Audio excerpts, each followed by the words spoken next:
The morning sun beat down on Fort Harrison's main gate as Captain Marcus Williams pulled up in his civilian sedan, dressed in casual clothes after a cross-country drive from his previous assignment, and what should have been a routine entry turned into a nightmare when Sergeant Blake Thompson, a white gate guard with 20 years of mediocrity under his belt, took one look at Marcus through the window and his face twisted into something ugly. "This gate is for military personnel only," Blake snapped, his hand resting on his sidearm in a way that made every black person in America instantly recognize the threat. And Marcus, calm as still water, pulled out his military ID and said, "I'm Captain Marcus Williams, reporting for duty." But Blake barely glanced at it before shoving it back and saying, "Yeah, right, and I'm the Queen of England. This is a restricted military installation, not a joyride for civilians playing dress-up." The words hung in the air like poison, and Marcus felt that familiar weight settle in his chest, that exhaustion that comes from being a decorated officer with 15 years of service and still having to prove you belong in your own uniform. Behind Blake, another guard, a younger Hispanic soldier named Rodriguez, shifted uncomfortably, his eyes darting between his superior and the captain, clearly sensing something was very wrong but trapped in that terrible space between duty and morality that swallows so many good people. Marcus kept his voice steady, professional, the way he'd trained himself over countless similar encounters, and said, "Sergeant, if you'll just verify my credentials through the system, you'll see I'm expected. I'm reporting to the command staff today." But Blake's response was to step back and call for backup, speaking into his radio with exaggerated urgency about a suspicious individual attempting unauthorized access, while Marcus sat there, hands visible on the steering wheel, knowing that one wrong move could become a headline. Other vehicles began piling up behind him, and he could see the confusion on the faces of soldiers in those cars, some white, some black, some Latino, all of them watching this absurd theater play out, and you could almost see the moment when recognition dawned on the black soldiers. Oh, this is what we're still dealing with. Even here, even now, even after everything.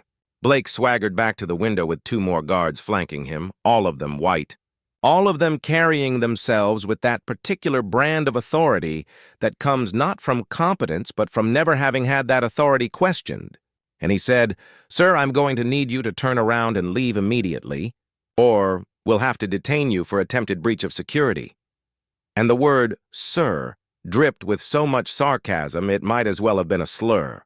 Marcus looked at these men, really looked at them, and saw what he'd seen 1,000 times before. The fear masquerading as power, the insecurity wrapped in uniform, the desperate need to feel superior to someone, anyone, even if it meant humiliating a fellow soldier. But what Blake didn't know, what none of them knew, was who Marcus Williams really was. You see, Marcus wasn't just any captain reporting for duty. He was the youngest two-star general in the Army's recent history, promoted ahead of schedule for his exceptional leadership in joint operations overseas, his innovations in military strategy, and his unwavering commitment to excellence under pressure. But due to a last-minute change in his promotion ceremony schedule, his rank hadn't been officially updated in the system yet, and he'd been traveling in civilian clothes to maintain a low profile before his formal introduction to the base. He could have pulled rank right there, could have made a call that would have ended Blake's career before lunch. But Marcus had learned something over his years of service. Sometimes you let people reveal exactly who they are, because the truth is a better teacher than any punishment could ever be. So he sat there in his car, being treated like a criminal at the gate of his own base, while Blake's ego swelled with every passing second. And Marcus knew that in exactly 3 hours, he'd be standing in the command center as these same men learned they'd just humiliated their new commanding general. The irony wasn't lost on him, but the pain was real anyway, because this wasn't about rank or revenge. This was about the fact that in America, a black man in casual clothes is guilty until proven innocent, suspicious until proven safe, a threat until proven otherwise, even when he spent his entire adult life serving the country that still can't see him as anything but a problem to be solved.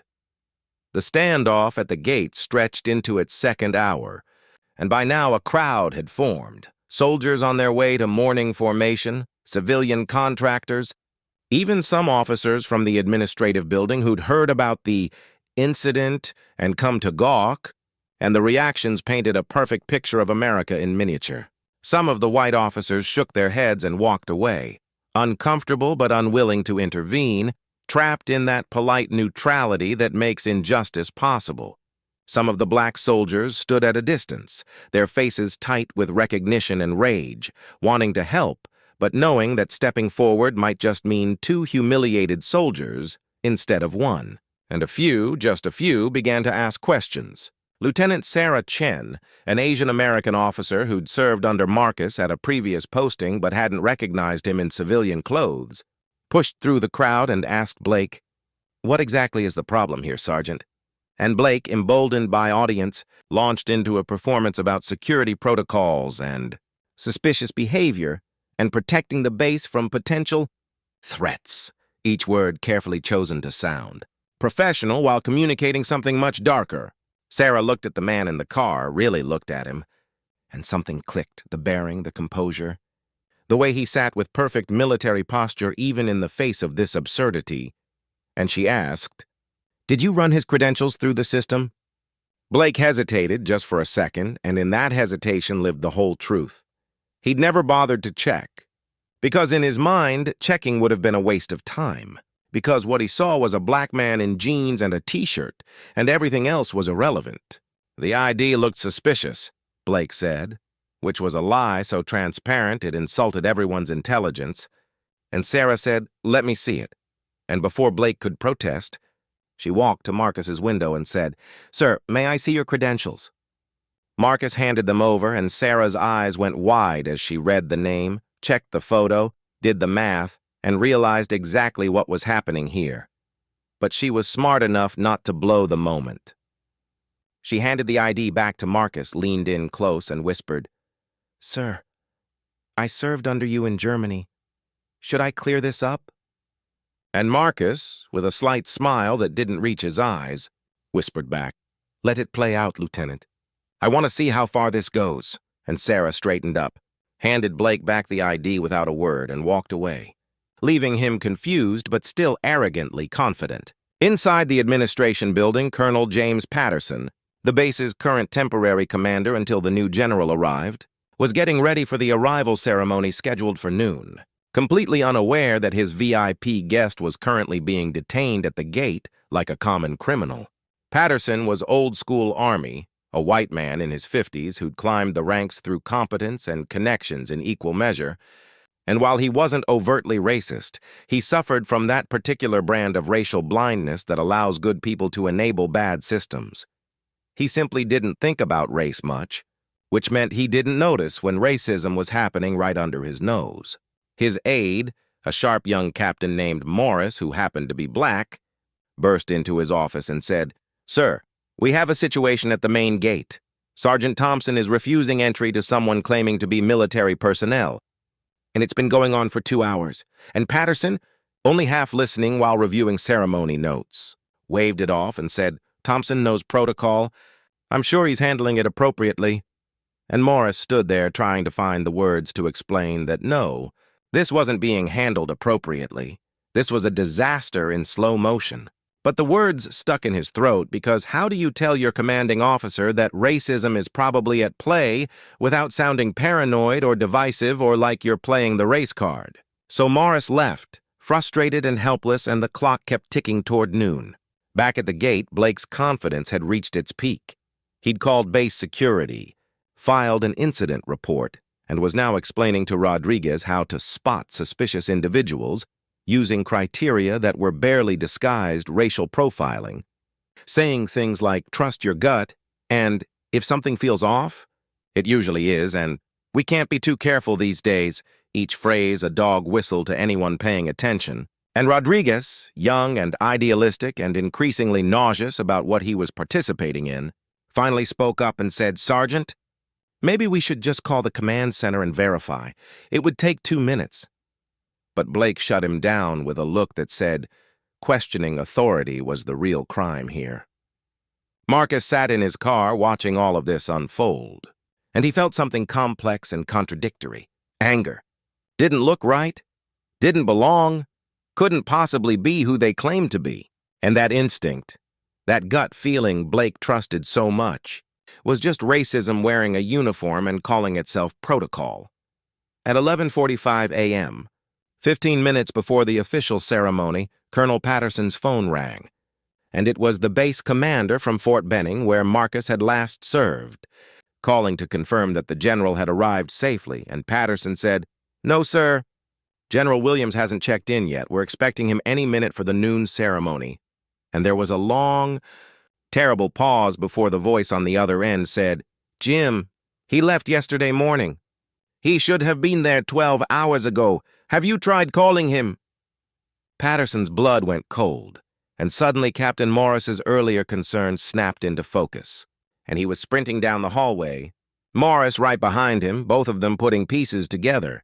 And by the time they reached the main gate in Patterson's Jeep, they could see the crowd, the standoff, and the black sedan that had been sitting there for nearly 3 hours.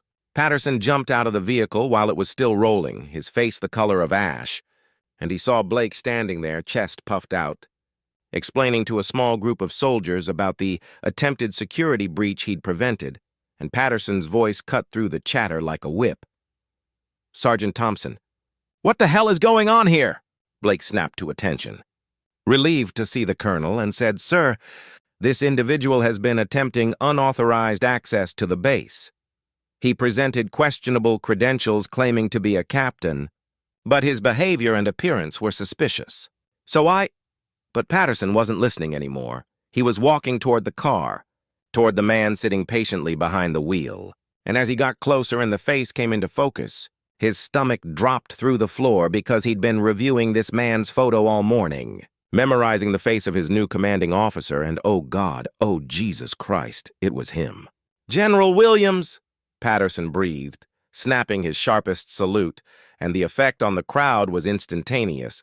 Jaws dropped, faces paled, and Blake Thompson's world stopped spinning. Marcus stepped out of the car slowly, deliberately, and even in jeans and a t-shirt. His presence was unmistakable.